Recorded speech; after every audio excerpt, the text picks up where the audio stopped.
Hey guys. Hey guys. So we're gonna talk about Lucretius and his ideas on evolution and natural selection. Yeah.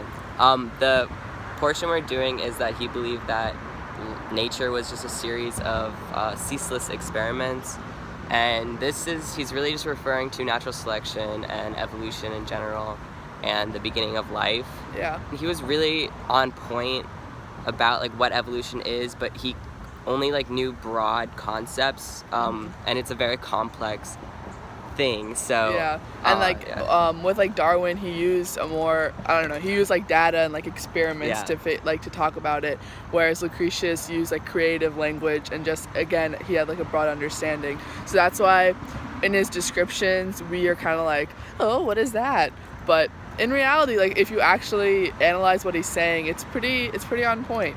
And it's hard to read his work and say, oh, this is what he believed, because he does talk in metaphors and descriptive language. So a lot of it we have to take with a grain of salt and like saying this is exactly what he's thinking, because you don't really know. But so for this vlog, we're just going to be talking about modern scientific thought in comparison to what Lucretius said in his writing. So this is what Lucretius said about early humans in On the Nature of Things. Some gruesome boggles, orphaned of the feet, some widowed of the hands, dumb horrors too without a mouth, or blind ones of no eye, or bulks all shackled by their legs and arms, cleaving onto the body fore and aft. Thus wise that never could they do or go.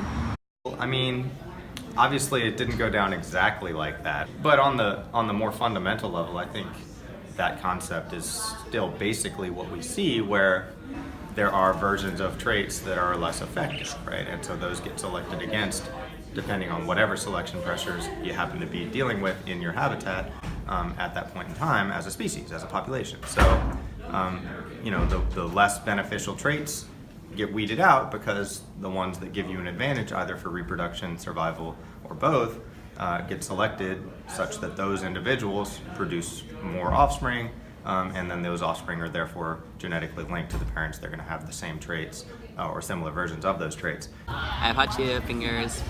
This is Lucretius talking about the earth creating life. And hence where any fitting spot was given, there gained to grow womb-like cavities by roots affixed to earth. And when in ripened time, the age of the young within had burst these wombs, oh, then would nature thither turn the pores of earth and make her spurt from open veins a juice like unto milk.